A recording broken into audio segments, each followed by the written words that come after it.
etimenya course na mo fra mi penya me yente almighty nka twene yete ne nka che o se de ba asem sa Frank Amakɔhene ede ne yere baba won wo de na tukwai amna kwa wa no ne USA montene so o pa America passport any visa ama ne ba o be se US aban ye tua ne baka o be se o be bra o Ghana ha eti twene se de asem munya abotre twene abekasa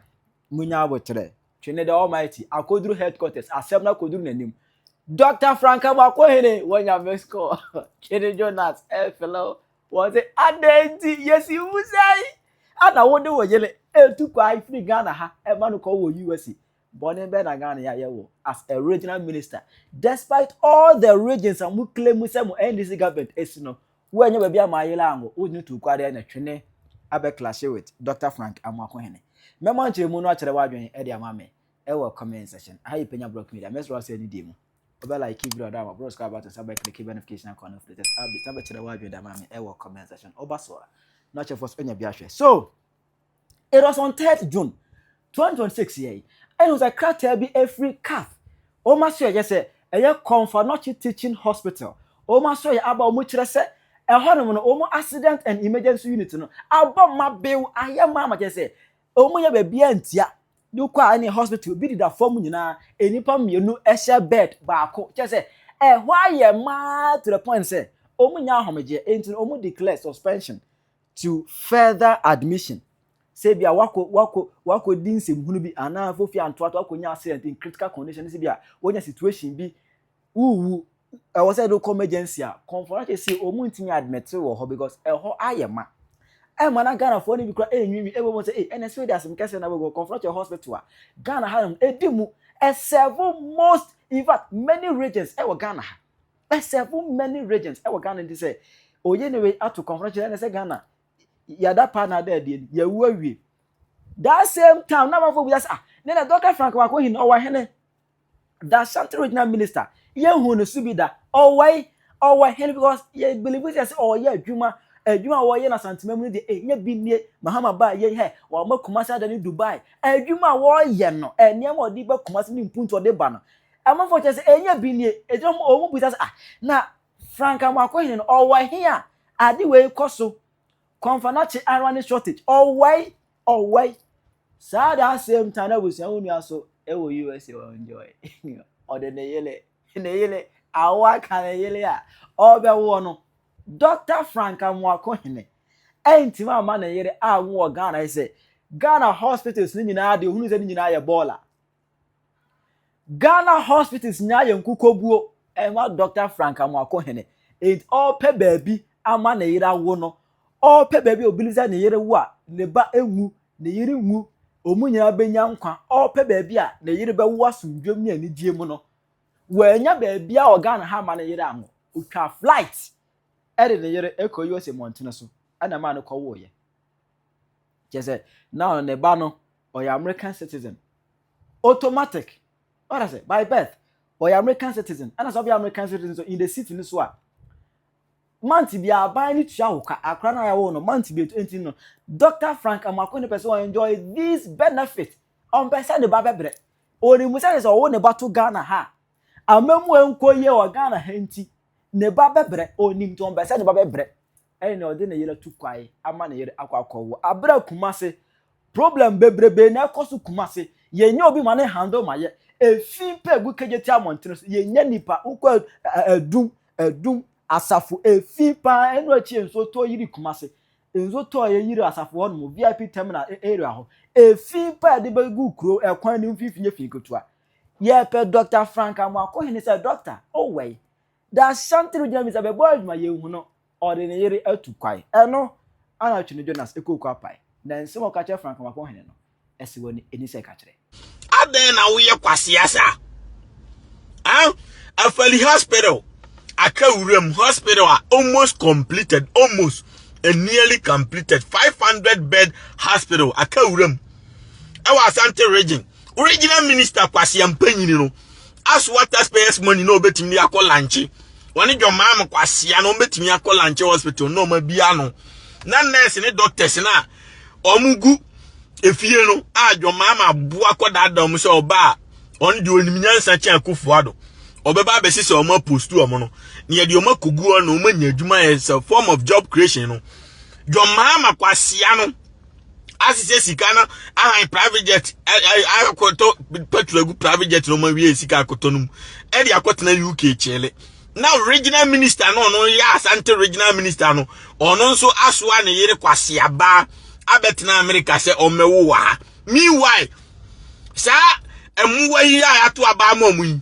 Omu ni minyansan kombeden ombeye Ghana hospital ni ye bisa regional minister amoako hene kwase yampanyini Frank amoako hene se ne wo kan tama mu Akufo-Addo teso na enwan mu gu opposition no ne nkwase yama na odi kan wo mu no wo konfa no chewa ono ani police na ji omo awo nti enne omanya eren yesika nti omu di abro enne omanya yesika nti omu tugu. But na ukwasia nipa ne tiwo oni visa oni plane ticket oni hwe na enwan no ayeren edit nurse fo sika ne doctor sika nyina akọ strike because omuntu yomuka ti omu discanity play mu omu de ti abruchire chele de omabusiamfo begu abruchire na Ghana fo no omu ntimi nkobodwo mama boa no omu ntimi nkobodwo mama tani kraman no na omo no de ombetimi aya demonstration na wo kwase ya ho kankan wa betena ho edu chimi ebedi o matem uni twas rat Kevin Taylor aboa ho kankan rat jimi kwase ya mpanyini jo mama uni twas rat tani aboa aden wo chimi sa anya na ado kwase ya do ho kankan betena ho say u minister bia obefru plane bia akọ abrochi obeyi na di amoako hene kanaman asisa doctors sika omu betu omuka wa Asante region e de konfa no chi doctors ni nyina akọ strike and odi sika no aberen every 1 minute bi aban ma sinam ama ne yire kwase ya ba se o mewo America otimi ya suspend no uni twa sorate ntafo mu ombe kofie enwan ade na bibini agimisa na o Kevin Taylor on kan jimi omu nkobu jo mama aboa no omu nko Ibrahim mama kwase na ya wie yesi ka to private jet amano omu nkobu no na omu ye demonstration ahun kwase ya oti wo se wo no ubuafu ma ye nye demonstration akwase ya Akufo-Addo na ni minister asise yesi ka ama na yire kwase afo abewo abruchira ka wo kan metena oni na tema no peto nyime oni twasro ate kwase ya aden na ma jimi sa ntafo mwa mamento me mai no kranton twene dasbin aden na ndisi fo ye mwasa heaven na mu na mishra broni heaven na mu ni oba no ahye no kran fast wali ase what did you fatu dasbin mu trom amu akohene kwase yampanyini uni twasere amu akohene aboa so yombo ya wanya post chimi obeye origin ye obeye okromu ye obeye okromu hospital ye na mfaso aba so na odwan da achi ye kura atimi abekase NDC fo mwai ema o me president no da bi wajimi on kankan wasise sika ni nyina e de abre buroni se buroni nkoso nya sika uwia no wasa aba buroni no wa besa life se obeje bosia muni twasere se majimi aden na bibini ajimi anything South Africa fo ni emuye no uko South Africa omu diskani nyina yo mukrom hospital ye. And South Africa hospital is one of the best hospitals in Africa. Every 1 minute to be a machine. Dientia because ministers in Nina, Eji Omoma war, and Frank Amoako, Kwasi Yampanyini, Akufo-Addo teso oje o Kwasi Ama awo Ghana ho. Eba ni senya ma ban kankan a wo power na nka wa ban wo power. Wodi mfidie papa ni nu papa beba begu anu wo yire atimi age awo ho no. Da bi wajimi ma wie sika ni nyina de begu abrochire. E de abre Kwasi Broni se Kwasi Broni hospital nye because o be wo Kwasi Ama no anya hwe wantu akura $100,000 wo betua because enye umfiri krom ha what I say umfiri anti sika betua anya sika ketwa ha musika enti Kevin Taylor aboa wamfa wo Jimmy anso ho a Kwasi ya mumudi asempa anka de enti na aban hospital ye kowura wa dwoma ma aboa asise sojafo akogu so mo obi enkowura ho Jomama Kwasi Yampanyini wodi asempa eye dan na Afari hospital no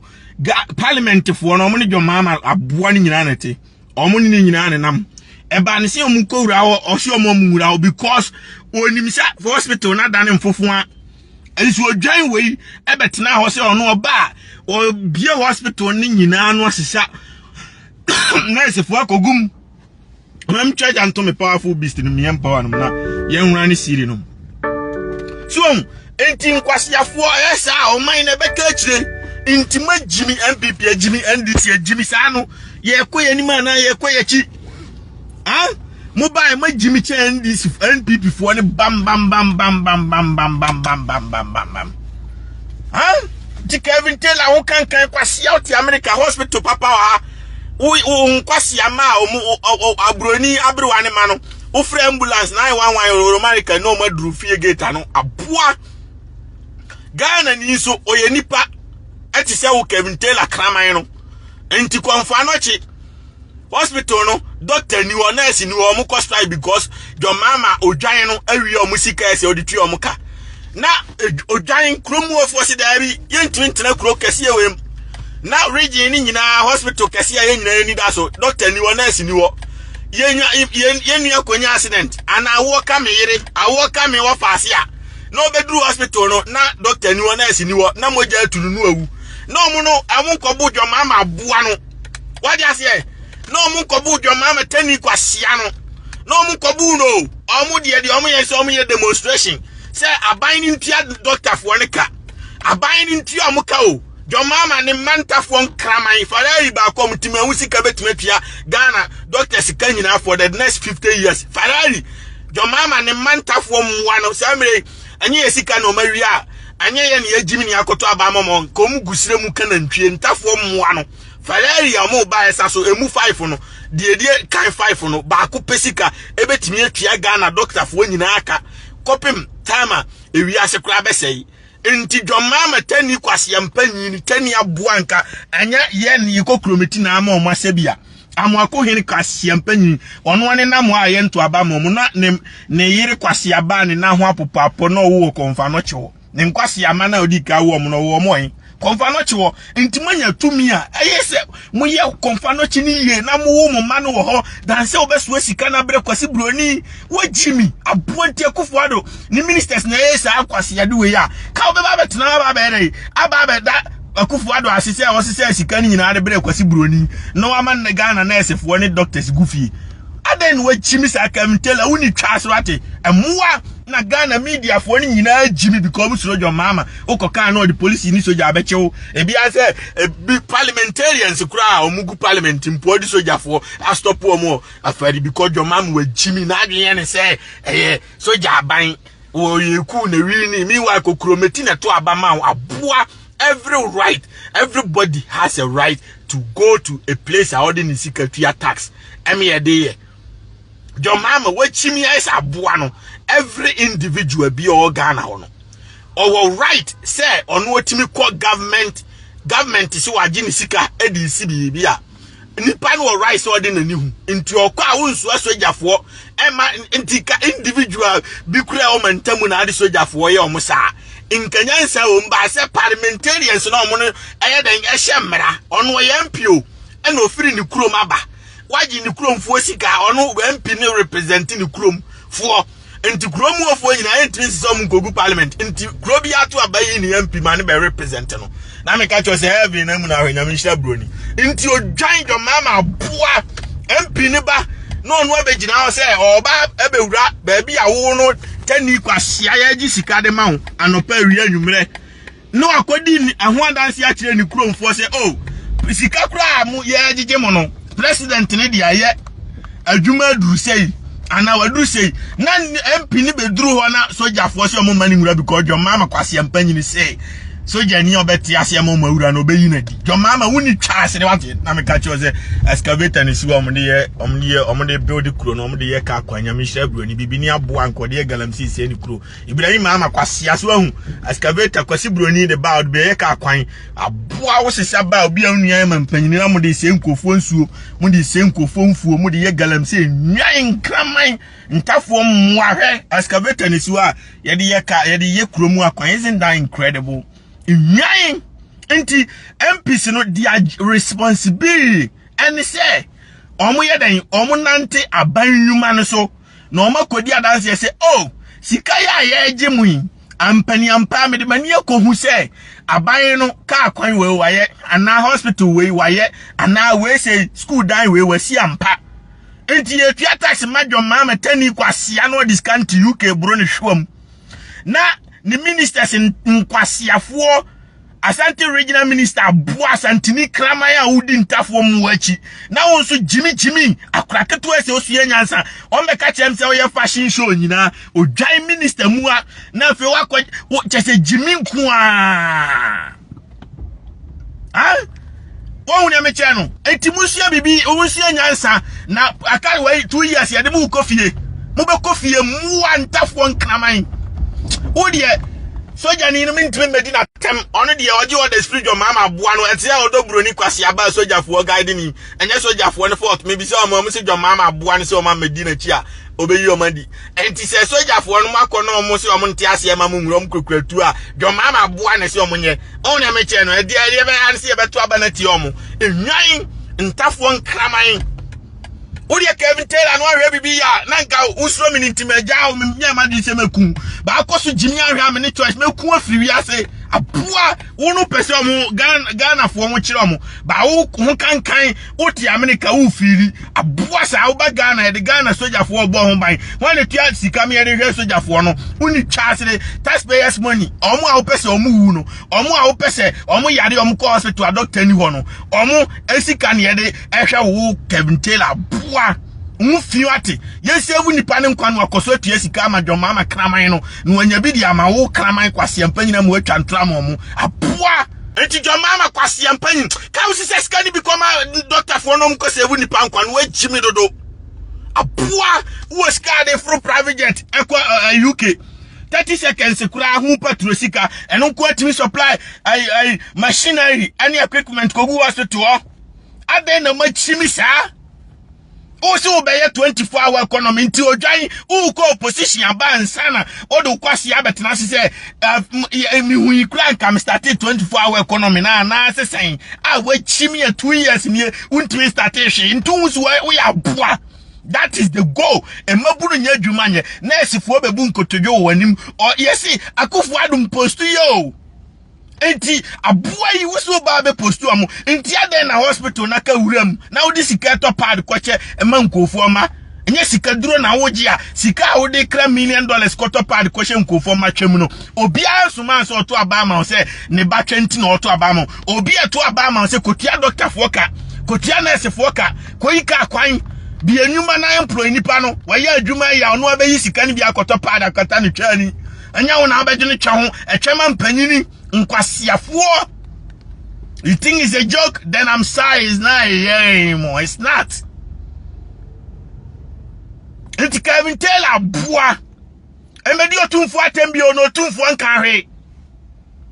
Emedi asantifo atem na munu machimi mu bae na mu nyansa amu akohini aboa yi ade mfidi a yede gi awo akura no eba premature yede mfidi papa waskrefre brochiraba yede tum yede save nipa nkwa na odi aba konfano chi na ne yire awo ho na ogina konfano chi twitwa pictures abra ono kwasia sa no oye doctor ne yire ye nurse omu nyina gi awo nanka why they will promote say me be ye minister yi say ni say no matimi aye wo me region mu na ma other regions no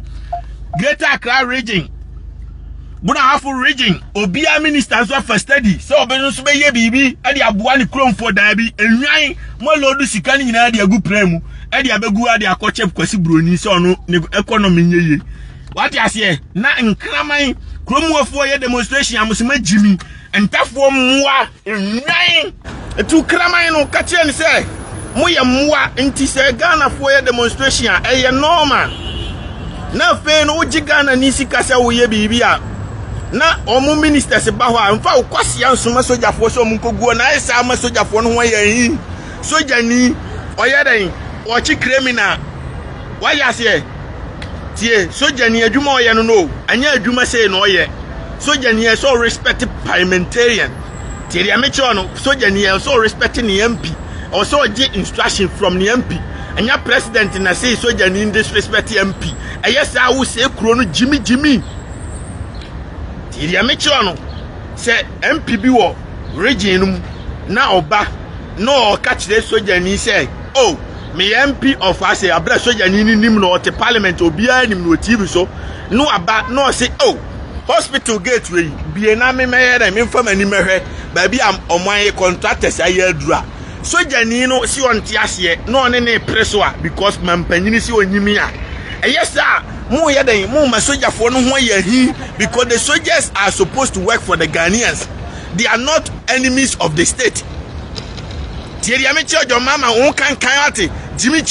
nti ukotra ti sojafo say oma me MPs ebewura wa nti omun kotra parliament ndi asem na omun koka abra ade na omani huye nti sesi atofo se betra ho sika se ni akose no na nipa na ba failed se opeso de na ni hu